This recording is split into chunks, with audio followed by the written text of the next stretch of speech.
Well, good morning. I am back out here in the garden again today. It seems like this Refresh the Garden video is turning into a multi-day production. So let me go through and show you where we're at. So yesterday we did the video where I got these little garlic plants in the ground. This particular bed was just the cloves of garlic that I planted that will come up. And this bed I was going to get some plants from my dad. So I did go early this morning. I got a little bucket of elephant garlic plants in this bucket that we're going to get into this bed. One thing that I did not show on yesterday's video, if you see the top of these beds, I've sprinkled chicken manure lightly over the tops of these beds. Also, you'll notice that there's a bunch of dog prints through here. So we are going to put our little grates across here to keep the dogs out of this while the garlic's coming up. Down here, I had a big bunch of bunching onions that I pulled out. I'm going to use some tonight for some chili. And some I gave to the rabbits, but it looks like rabbits don't really like onions, so those may end up going into compost. And again, all these just empty beds that we're allowing to kind of sit barren over the winter. We're going to get those refreshed. And now that's really what I wanted to do this video on, and I've ended up spending a lot of time cleaning beds out. But what I wanted to talk to you more about than anything else was reviving your soil in your beds over the winter. So what I do have here in this wheelbarrow is a bunch of broken down rabbit pellets. It actually had quite a bit of sawdust mixed in with it as well, just because the rooms were recently cleaned out, so the new pellets were mixed heavily with wood chips. If you're planting into it immediately, all of those wood chips are not a good thing because they soak up and pull the nitrogen to themselves while they break down. Ultimately, once they break down, they're going to make for really good soil. And we're going to add this just as a top dress in certain areas. We're going to add this to our beds that are going to sit barren for most of the winter, so the sawdust is not going to be that big of a deal. The other thing I'm going to do after I empty out the rabbit manure wheelbarrow is get all this chicken manure scooped out of these beds because it's way too thick in these beds. And we're going to sprinkle that fairly evenly distributed throughout the rest of our beds. All right, here's the bed that we're going to get this garlic into. We put the 2 scoops of the rabbit manure on it. I'm going to go ahead and throw on my mixture, which is a 50-50 mixture of triple 13 and organic fertilizer.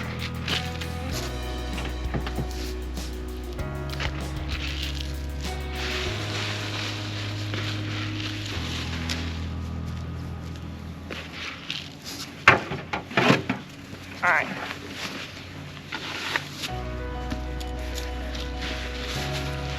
We're going to work in rows.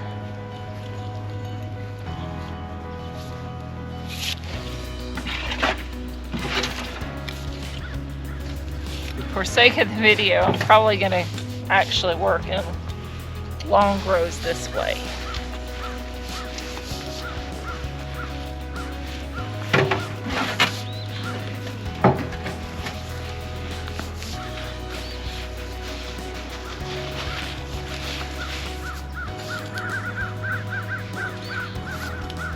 So just kind of a light mixing in.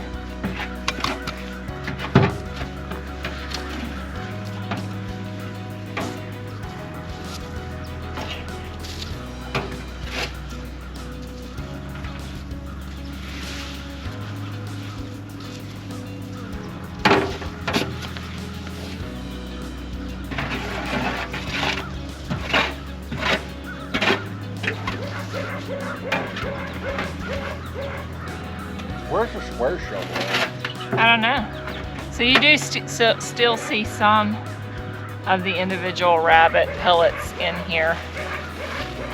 Those are completely fine with your plants. They don't burn them at all.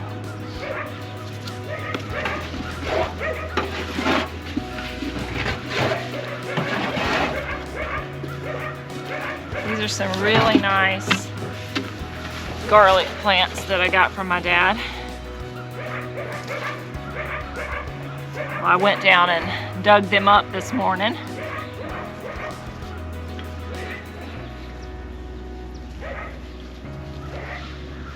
So he had all of these that were just coming up from where he had garlic planted the year before.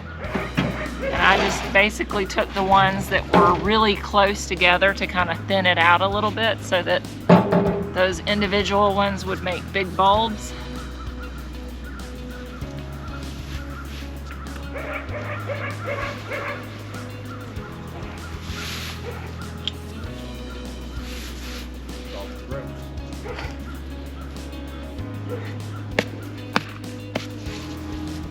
What did you say?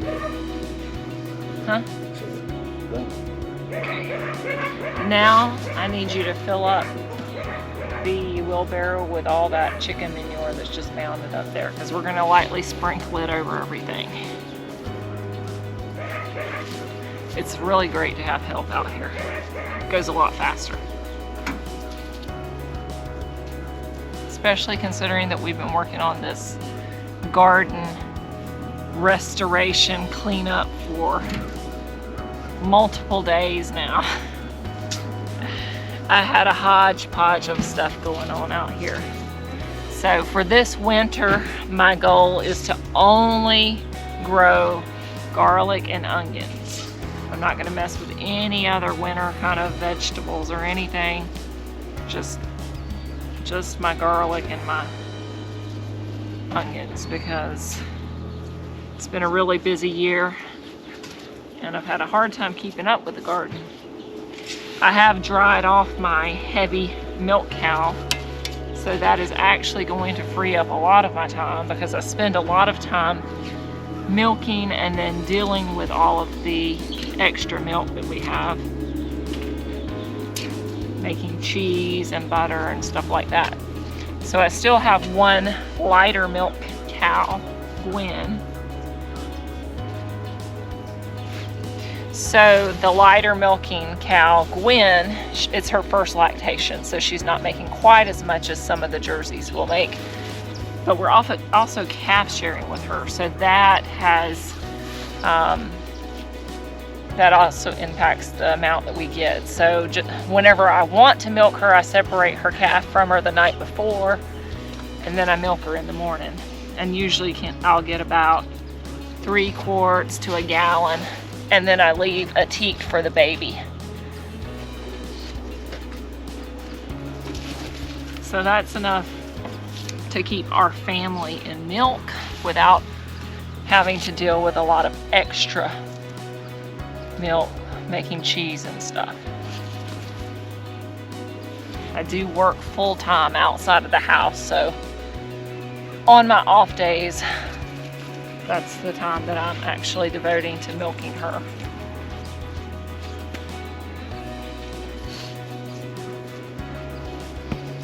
So for the chicken manure, Nate, you can go ahead and put a light layer over all of these beds that have stuff breaking down in them.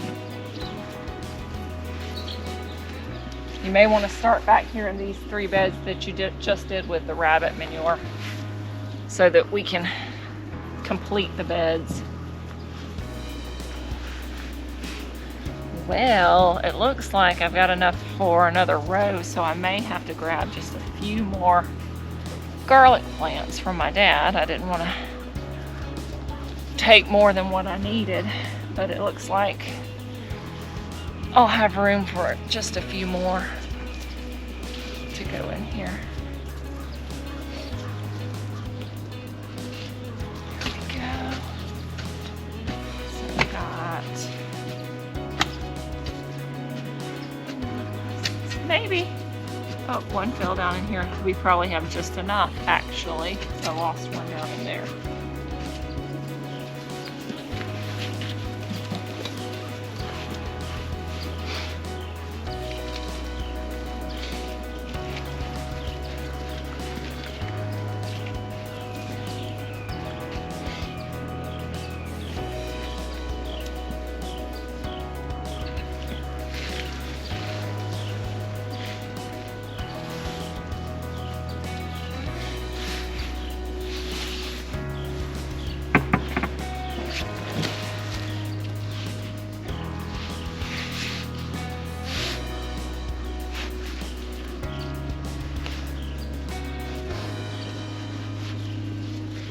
Well, I could not have planned that any better.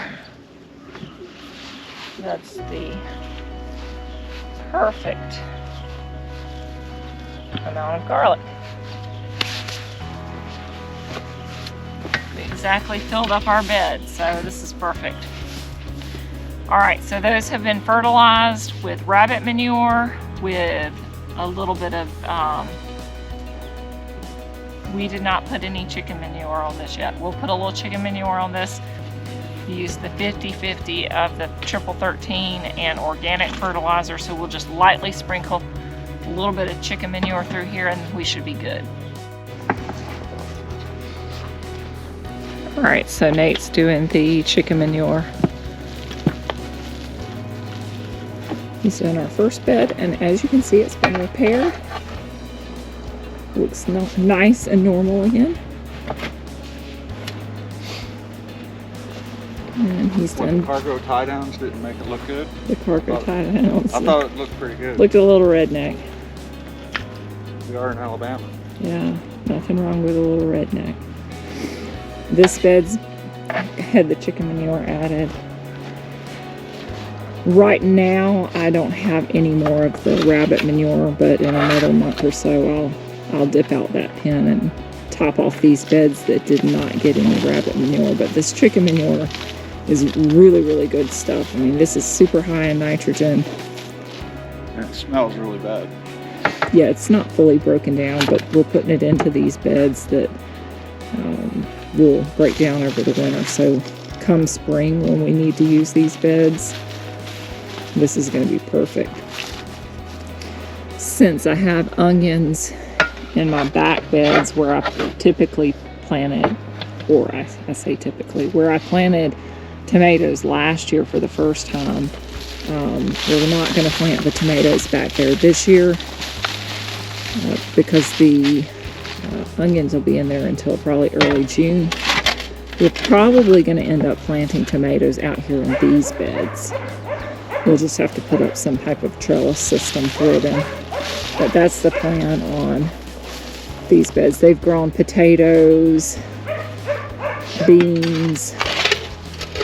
We have had onions in these. So just in an attempt to rotate some of the types of vegetables in these beds, we're going to go with probably tomatoes in these beds come the spring.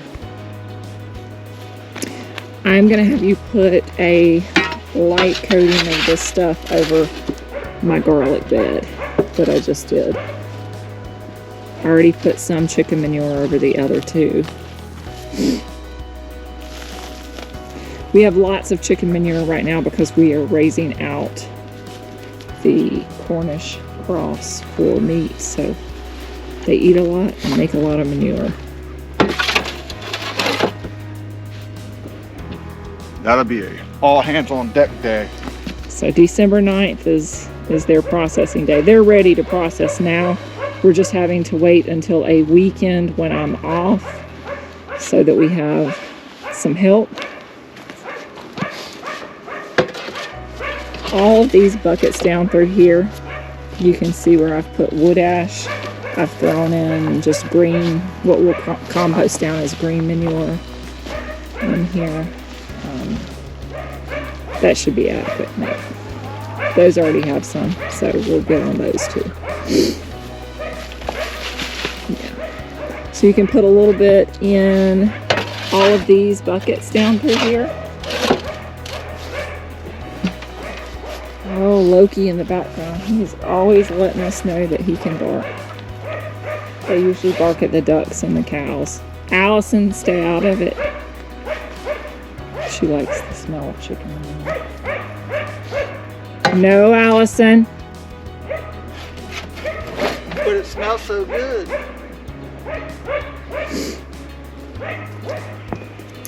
All right, so this is another part of my hodgepodge garden, these Egyptian walking onions. I do need to separate these out.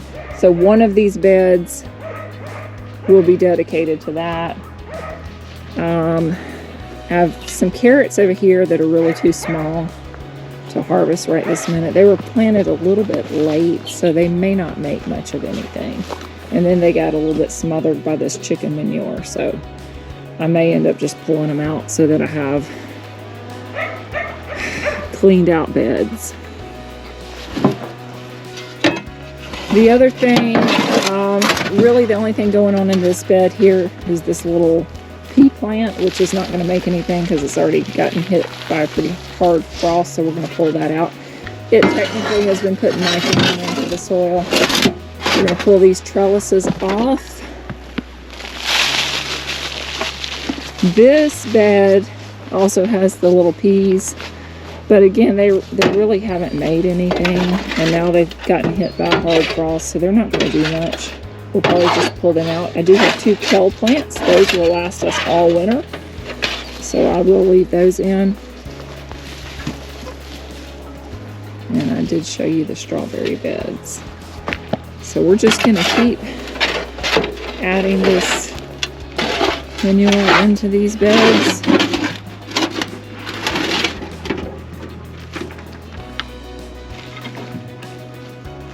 This bed right here is probably going to be my best bet for dividing up all my walking onions. So I'll probably go ahead and get on that and get that done this morning.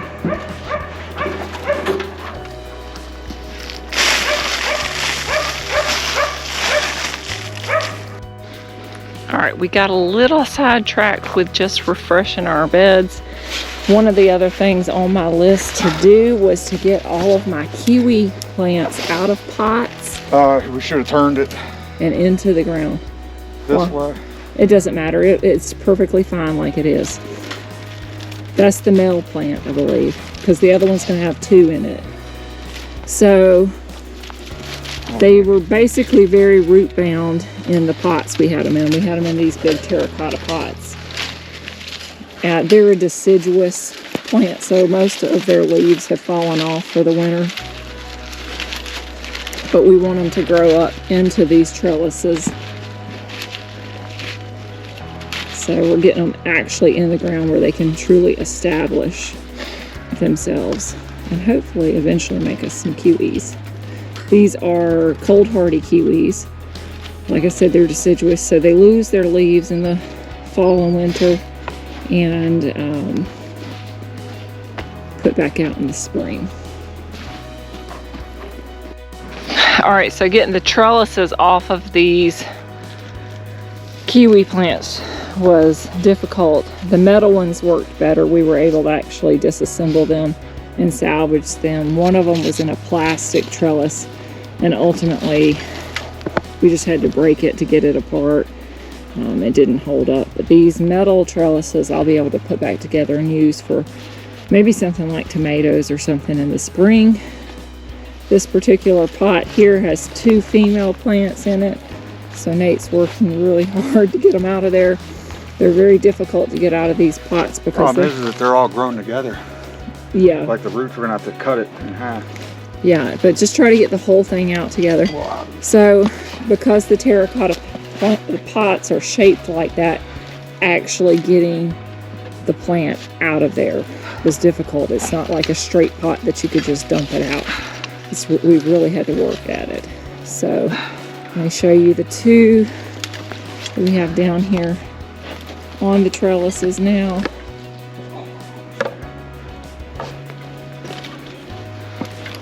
This male plant here I've had for 2 years. All right, This was a female plant that I just got this year. It almost died, but I mean it's held up somewhat. I did have one that died this year. So these 2 I've also had for 2 years. They're really root bound in this pot. Shovel. We're gonna have to divide these roots. Get that shovel. Okay. Cut it. Okay.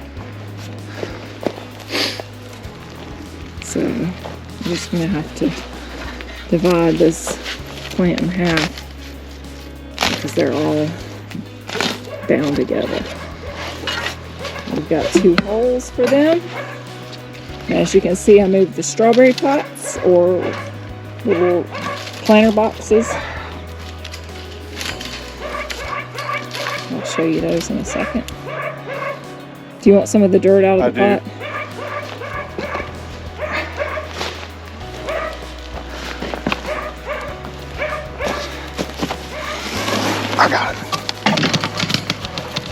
because that's some pretty good dirt in those pots. We started it out with cow manure, potting mix. Alright, I'll use the rest of this on the other one. I've got a little bit here that I'll try to get moved over there. You want me to do it the other way? Like this way? Yeah. And then we'll just try to weave what we can in here.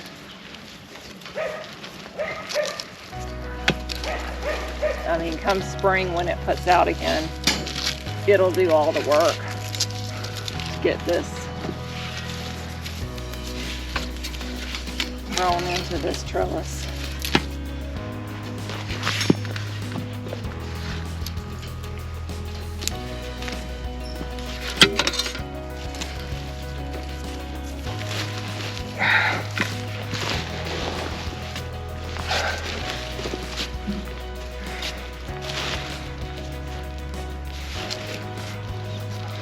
I don't even know what we were doing before we started doing this. What were we doing?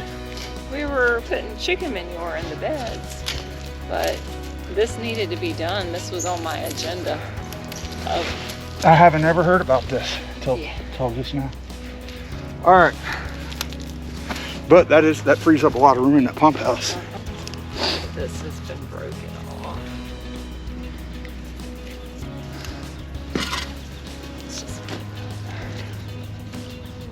All right, I'm taking this hand cart back. Do you want the tops back, or you want to leave them out here? I think we'll probably end up using them probably around the pool, actually.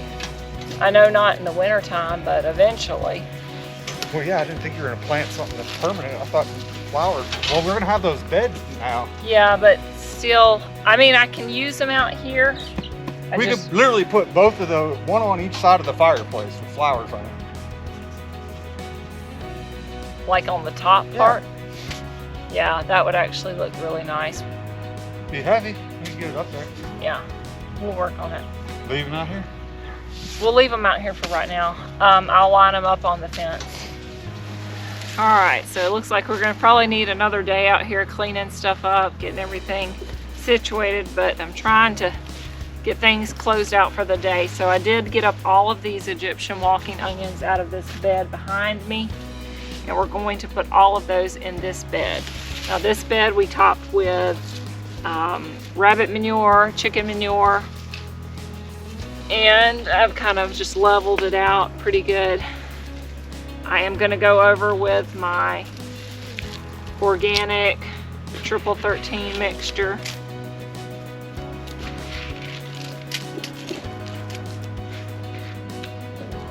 Now, Egyptian walking onions will continue to multiply. Once you have a few of them, you'll have them from then on. They're a good source year-round of green onions for your recipes.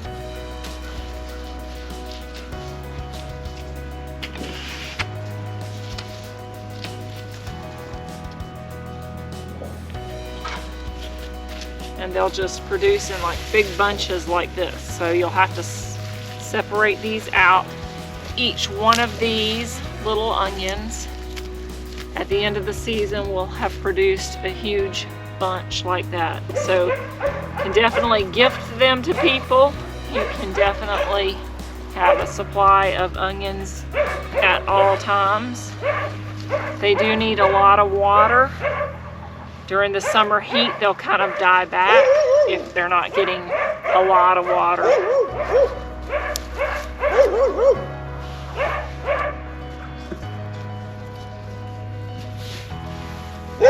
But fall, winter is the time that you do want to get them out, get them separated, and into the garden. At least here in the south. I don't know what the dogs are barking at. Looks like there's a little bit of rivalry going on out there amongst the sheep, and the dogs are kind of cheering them on.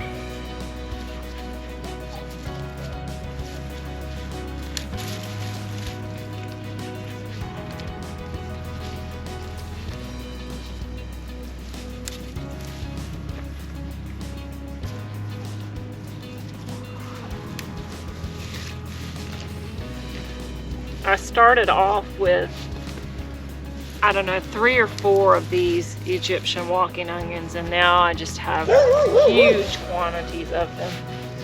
I've got them planted in my front flower bed. I had some in pots.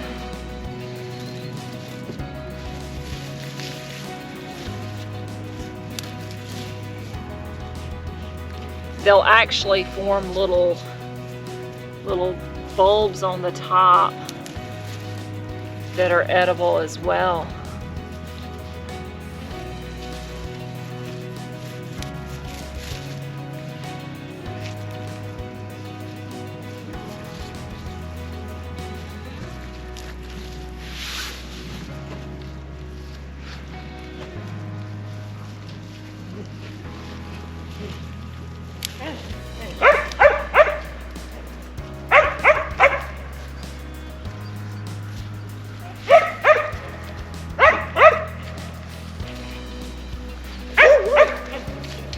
I think I've got room to scoot these a little bit closer over here.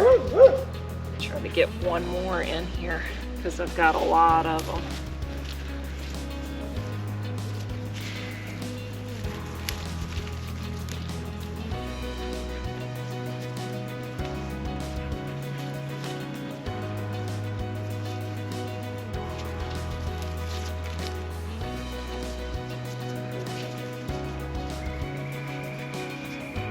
Probably do the same right in through here.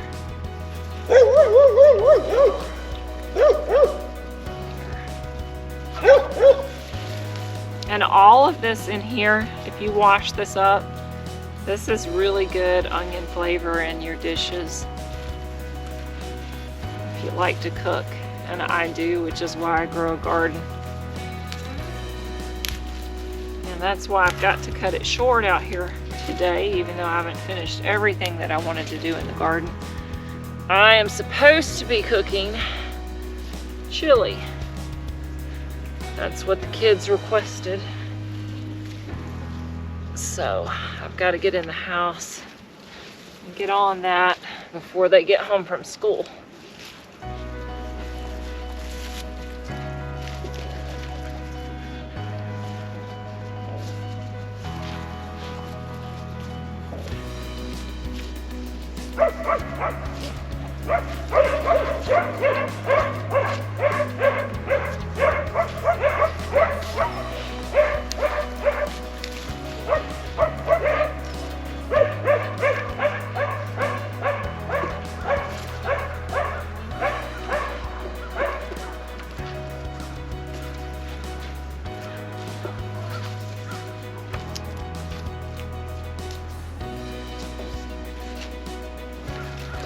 So we'll go ahead and get this side planted and maybe be able to get one more little row over on that side, and we'll be done out here in the garden for the day. All right, we've got our bed of Egyptian walking onions planted. These should just take off and thrive at this point. We're expected to get some rain tonight. That should really help them. While I was going through this bed, we did have potatoes in it earlier in the year. I did find a few nice little potatoes that will get taken in. And that's about it in the garden today. Thanks for watching. All right, I did want to show you where we moved our little planter boxes that have ever-bearing strawberries to. We moved these to the end of a couple of boxes right here, just making way for our kiwi plants to get set up on the trellises.